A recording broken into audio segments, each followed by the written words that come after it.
In your signature, influencing you to do things you don't agree with. You got to take some backup. Because as any black mother in here knows, when you show up to the school to talk about Raheem, they put you in a room and let you sweat it out for 30 minutes alone. And then they come in with a 20-member school team. For one black mother in Los Angeles, there's the principal, the vice principal, the principal intern, the dean of students, the social worker, the counselor, the psychologist, the home and school coordinator, the special ed director, the reading coach, the math coach, the window cleaner, the bus driver, and the trash collector. For one black mother. Why do they love to outnumber you? It's the intimidation effect. They wear you down by making you think that you can't possibly know more about your child than they do. Because after all, we have master's degrees. And after all, we have PhDs. After all, your son's teacher was National Teacher of the Year. His math teacher graduated magna cum laude from Harvard. So you, poor black mother, working class, you can't possibly know what you're talking about because we have the degrees. And guess what? No matter how serious you are about protecting your baby, when you got to take on 20 people at once, it begins to take effect on you psychologically. You begin to give in. You begin to make concessions. And before you know it, you sign permission for that ADHD evaluation. You know, what I call ain't no daddy at home disorder. And we're going to talk about ain't no daddy at home disorder because I'm sick and tired of us letting white folks on Wall Street tell us that our sons need medication to get an education. Wow. You don't need medication to get a driver's license. You don't need medication to go to college. You don't need medication to get a job. But now you need 10 milligrams of Concerta, 8 milligrams of Cycler, 12 milligrams of Vyvanse, 22 milligrams of Risperdal, so you can sit still long enough to be miseducated by middle-class white women as you learn about Christopher Columbus.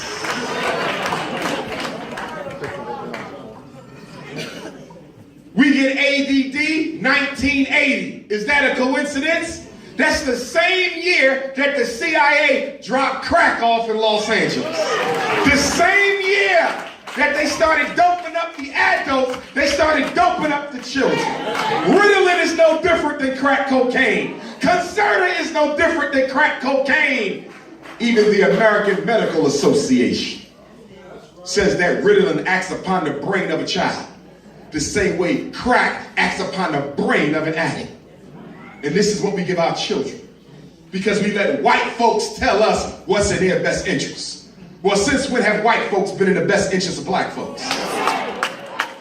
Since when have they ever meant us any good? In 2 years, we'll be celebrating 400 years since 20 of us got dropped off in Jamestown, Virginia. 400 years later, and we still don't understand white supremacy. How can that be?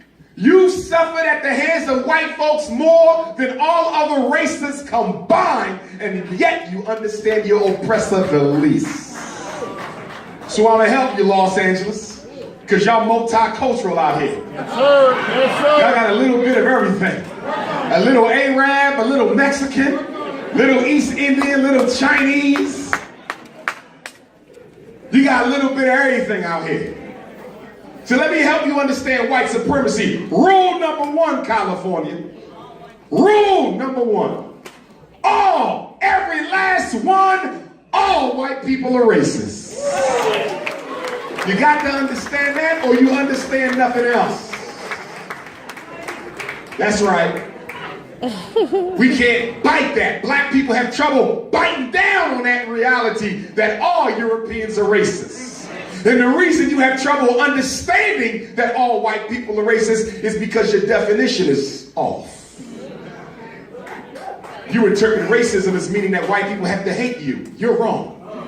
You interpret racism as white people have to have a negative disposition towards blacks. Most of them do, but they don't necessarily have to have that to be a racist. Racism has nothing to do with emotion. Racism has nothing to do with hatred. Racism has nothing to do with emotional animosity. Racism is only about two things, LA: privilege and power. Not emotions and hate. This is why the white people you love, this is why the white people you're friends with and you marry and you date them and you sleep with them and make babies with them, and you don't understand that even with her legs open, she's still a racist.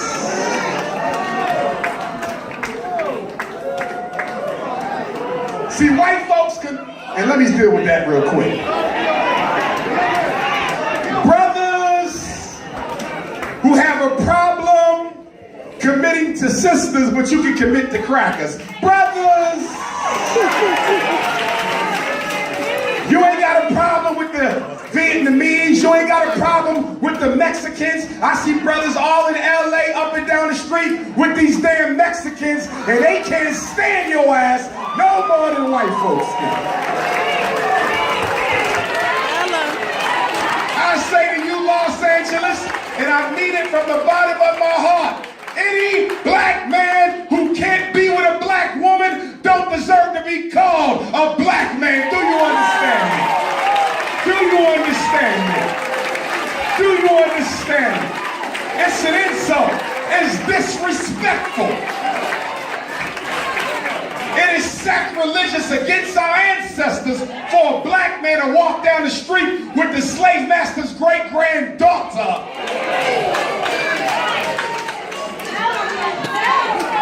But I have a problem being committed to the enslaved great-granddaughter. I got a question for you, black man. What do your female ancestors think about you being with that female devil?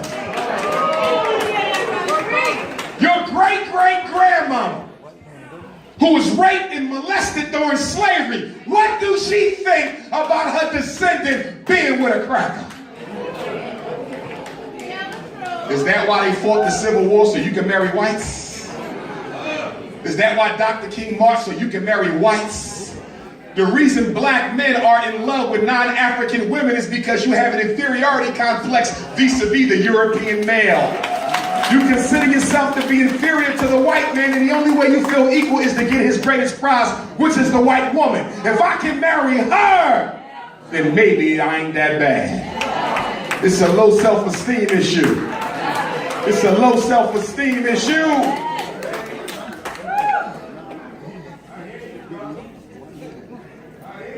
How you gonna save the black family? How you gonna save the black community if you don't save black love?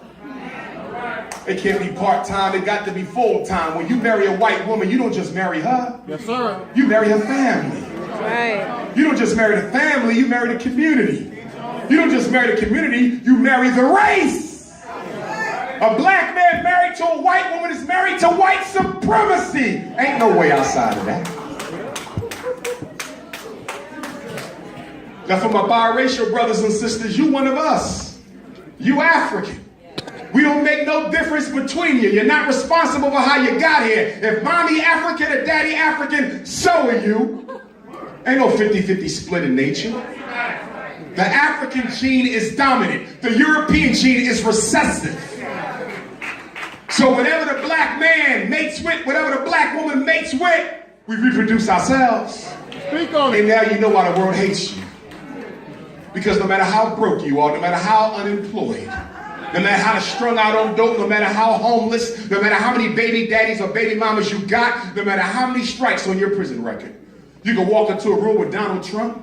You can walk into a room with Ho Chi Minh. You can walk into a room with the president of China. You can walk into a room with the president of UK, the queen herself, surrounded by rich whites and rich Asian and rich Arab, the king of Dubai. the king of Saudi, and as broke as you is, you're the only one in that room who can reproduce himself with the women of all the others who are in there. That's why they hate you. That's why they hate you. God gave you a natural genetic superiority, and the world hates you for it. White folks can't reproduce themselves in nobody. Yes, sir. I said the white man can't reproduce himself in nobody. This is why during slavery and Reconstruction, whenever they hung a black man, 99% of the time, they castrated us too. Now, they hung Irish, but they didn't castrate Irish. They hung Jews, but they didn't castrate Jews. They hung Italians, but they didn't castrate Italians. But whenever they hung an African, the reproductive organ had to be removed. Why? Because the white man's greatest fear, with all due respect, brother, is not your size. Because not every brother is blessed. Ashe.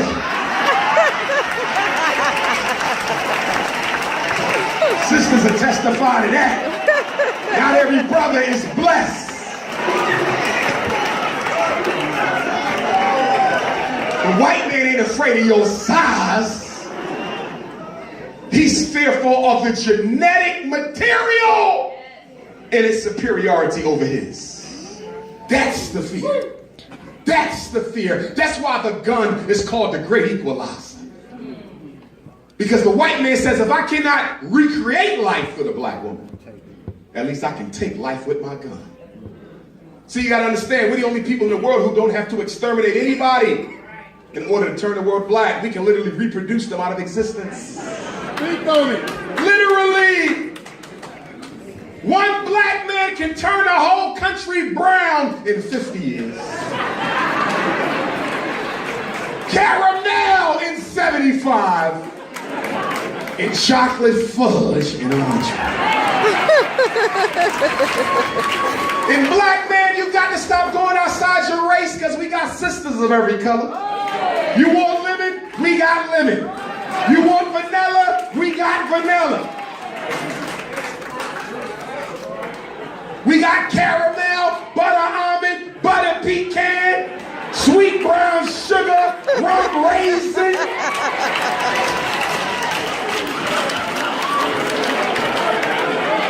Mocha latte.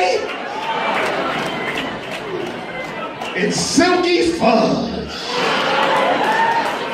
I said we got it from little lemon to full-figured fudge. Good God Almighty. Yesterday they said Serena Williams engaged a white man. She gonna marry a devil. I'll be damned. And I'm mad. I'm very upset. Because Serena got too much to give.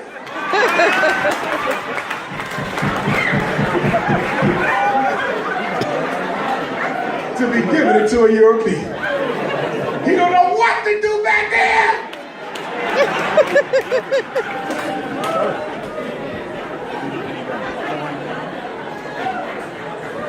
Black man, I know the black woman ain't perfect, but neither are you. If she can put up with you not having a job, you can put up with her having 3 baby daddies. If she can put up with you being unemployed, then you can put up with her emotions. That's right. We win this together. It's not the black man against the black woman or the black woman against the black man. It's black people versus everybody. That's the war right now. So number 1, parents, don't go to the schools alone. Number 2, stop telling the teachers all your personal business. I know why you do it. You're looking for sympathy. You're looking for empathy. You're looking for compassion from white folks. They have none of that for you. Let me show you how it goes. You goes into the school. They called you up to come pick up Raheem. You said, Miss Slurbanowski, I need you to know that I just started a new job. I'm on probation, 90 days. My boss said if I take off early one more time, I'm going to lose my position. Now understand, my youngest son, his father was murdered 2 years ago. My oldest boy, I don't know where his father's at. My middle child, father's still in jail right now. I'm living in my mom's house. Me and my 3 children. 1-bedroom apartment in my mama's house. I'm trying to do better for myself. I'm trying to put my family in a position where they didn't have to struggle like I did. And Miss Slurbanowski knows you're looking for sympathy because white people know black people are in love with them. So Miss Slurbanowski know you looking for sympathy? She played you. She go right along with you. Oh my God. Miss Shaquita. I had no idea our African-American single mothers were under this type of duress. If there's anything, I mean anything I can do for you and your family, I'm going to give you my personal cell number. You call me. I don't care how late it is, we're in this together. In fact, I want you to know, Miss Shaquita, you might not believe this, but I'm going to say it anyway. Because my ancestors were immigrants from Ireland. They came over here during the potato famine, and we struggled. So I know what it's like for people to look down on you. And to finally meet someone who's been through what I've been through. I have to say to you, Miss Shaquita, right here, that you are my hero. May I hug you?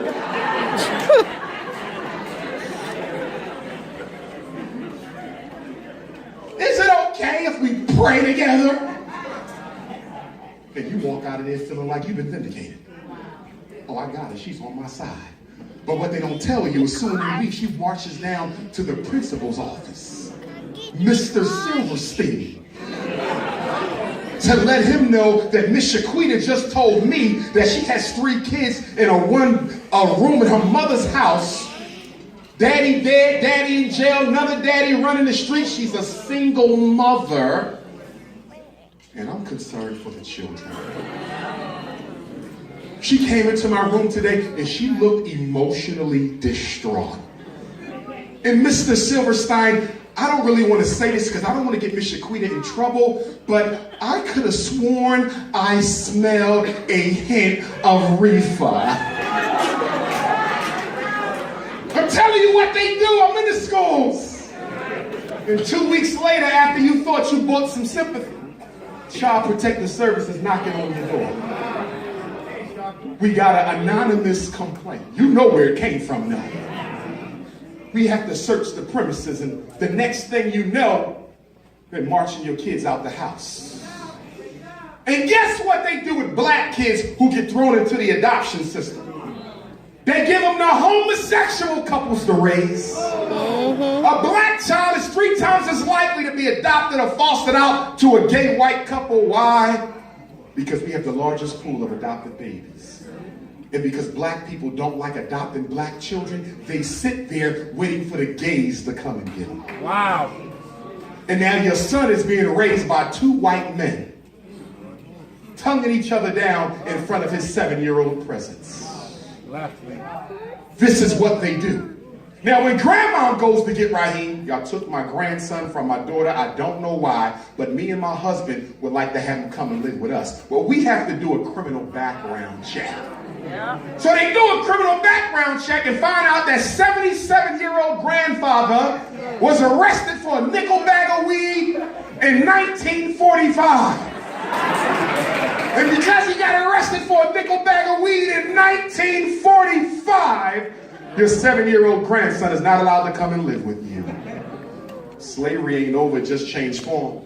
The adoption system is the new slavery.